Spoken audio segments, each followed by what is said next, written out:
Do you ever buy a box of manicotti only to realize you're actually making cannelloni? I mean, you can inhale these. This is the biggest lie corporate pasta companies have ever told. And that is that manicotti was never even supposed to be a pasta. Where's that fucking manicotti? It's gone. There's a fucking tray in there! In Italy, manicotti does not exist as a noodle. It's actually a crespella, a light, delicate Italian crepe. And they originally made it by wrapping these savory crepes around rich ricotta filling. But once commercial pasta brands launched dried pasta tubes and named them manicotti, they completely erased the crepe from history. But today, I'm gonna show you how to bring the crepe back. This is the real way to make manicotti.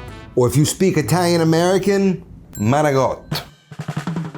Now, before we jump into manicotti, it is August, and I'm serving this with a tomato sauce. So we're gonna be going over how to make fresh summer sauce simply. First rule of thumb, yield, right? I've got about 4.5 pounds here. That should roughly yield me about 4 cups of sauce. That's not a rule, that's just an estimation. It depends on the type of tomatoes and all of that. All I'm gonna do, cut the stem off, split it in half. If you want, you could quarter them. That'll just fit more into the pot, break them down a little bit easier. You can give them a squeeze if you want. We're just gonna fill this pot up with tomatoes to start. All those seeds, the skins, we're gonna deal with them later with the food mill. These are Roma tomatoes. This is gonna be the base of the sauce. And then I have a pint of cherry tomatoes that are gonna balance out some of the acidity of these tomatoes with the sweetness of the cherry tomatoes. I'm gonna get this onto the stove, get it on high heat, then we can go in with our cherry tomatoes, get those rinsed.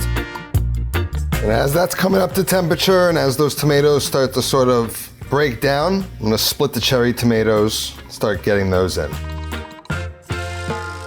Once all the tomatoes are in, we're gonna hit them with some salt, help them break down a bit. Then I'm gonna just start working it a little bit. Trying to get those tomatoes from the bottom on the top and the top down in the bottom where all that moisture is starting to break down. Over time, it's gonna sort of sink into the pot, soften up, and all we're looking to do is cook this down for an hour or two until everything is kind of jammy, and then we can run it through a food mill. Now, one thing you might notice here is a bit of like a vegetal smell. You're not getting sweet field tomato aroma at this stage. There's just kind of like enzymes that are still in the tomatoes that will evaporate and transform over time. So if you smell that, that just means you're not done cooking it yet. It has to keep kind of concentrating its flavor, and then you'll get that sweet tomatoey aroma. While our tomatoes cook down, we can get started on our crepe recipe, which is what we have here. Now, it's very simple. First starts off with 1 cup of milk. Then I'm gonna add 1 cup of all-purpose flour to it. Next, we're gonna crack in 2 eggs, along with 3 tablespoons of melted butter that is cooled, and then a nice pinch of salt. Then we're gonna take an immersion blender and then just blend it until it's nice and smooth. Should be coating the spoon, but it should be like a little bit looser, almost more like the texture of cream. Now our sauce has been cooking for around an hour and a half. It's on the verge of beginning to start to smell more sweet rather than vegetal, but the tomatoes are nice and broken down. It's thickened. As you can see around the ridge, it's reduced by almost half. Here we have our food mill, just catches the seeds and skins and creates like the ideal texture for tomato sauce. I'm gonna take one of these kind of slotted spoons. I'm gonna get all of the flesh in there. Start to process it.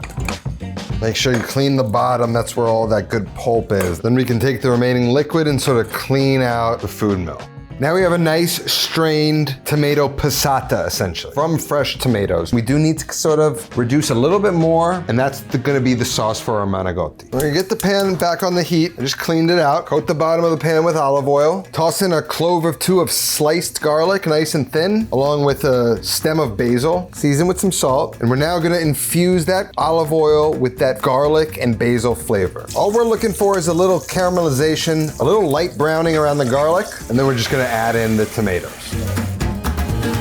Season with salt, then we're just gonna simmer this until it thickens up ever so slightly. Now remember, there's also a smell I'm looking for, a sweet aroma coming from the sauce that is distinctly different than the vegetal one when it started cooking. While that cooks, we can set that off to the side and we can get started on our crepes. Got an 8-inch nonstick, that's the perfect size for these crepes. Get that on medium heat, and I'm just going to ever so gently coat the bottom with butter. very little amount. I'm even gonna wipe it with a paper towel. The right amount is 3 tablespoons, but there's no 3 tablespoon measuring cup. So I'm gonna use a 1/4 cup measuring spoon and just fill it up basically 75% of the way there. Once the pan's around like 325, 350, we can start making crepes. Straight into the pan, swirl it to coat the bottom. First one's always a little imperfect. Then we're gonna let that cook until the top of the crepe is set. Once it's set, then we're just going to flip it onto the other side, cook it for about 15 seconds, and then we're gonna get it out of the pan and repeat that process. And this should give us about 10 to 12 crepes. And we specifically do not want color. We want them pale, we want them nice and soft and tender. And the secret really is this sort of swirling technique to get it into a nice round shape. You need to spin it and twirl it with a certain speed, otherwise it'll set too fast.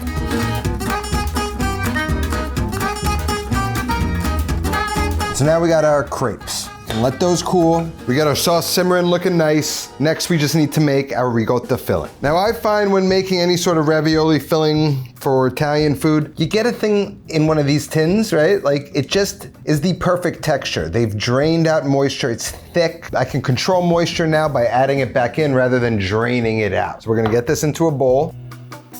See how perfect it is? Fresh, sweet, creamy. To that, 1 egg. Parmigiano Reggiano, about 2 big handfuls. The zest of 1 lemon, olive oil, some black pepper. You could add nutmeg, but I prefer the lemon zest. It kind of takes it from a warm spice thing to a fresher thing. Then I've got a fresh bowl of mozzarella that's been cured and dried, and I'm just going to shred that up. Some for the ricotta and some for baking it at the end. A little bit of that mozzarella.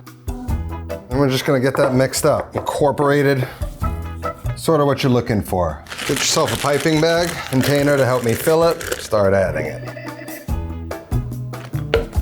Tie up the top, and that's ready to go.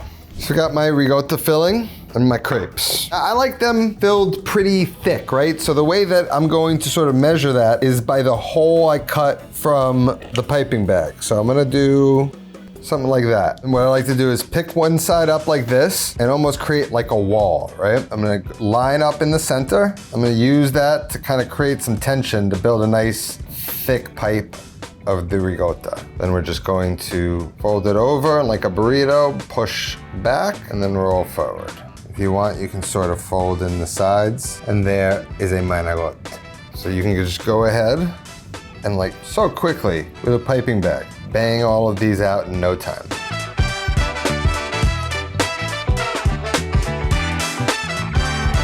Short by 1, almost the perfect amount. Gonna pop these in the fridge while we preheat the oven to 450 degrees. Now we're ready to go. We've got our sauce here. Look at that fresh sauce. Balanced, perfect, tastes like summer. First step is we gotta put a little sauce in here. Then we can start to place our manicotti. Then I like to take a little bit of the sauce and just streak it across. Parmigiano, the mozzarella, get nice and charred, give it a little bit of texture, and that's ready to bake. And the other way I like to serve it, if you're maybe serving less people, get a little sizzle platter, same vibe, place them on top, a little bit of olive oil. These are ready to go into the oven. After about 5 or 6 minutes, we're just gonna give it a rotate. We're just gonna continue to cook it until that cheese starts to brown, starts to souffle a little bit. Then after about 10 minutes of cooking, I'm gonna finish it under the broiler. Once you start to see that mozzarella starting to speckle brown, that's my cue. There's 1 way, that's 2. Let these cool, and then we can dig in. We're just gonna slide these onto the plate. A little cheese, a little olive oil. It's more in line with like a noodle, which is like a ricotta dumpling, than it does a pasta. It's light, it's delicate, still satisfying. I mean, you can inhale these. And the crepes hold up surprisingly well to the sauce and the baking. I wouldn't say there's like an al dente texture, but there is a soft, sturdy texture holding this together. You want the recipe? Link's gonna be down in the description. That's all that I have today. Enjoy your last shreds of summer. I'll see you next time. Until then, take care of yourself and go feed yourself.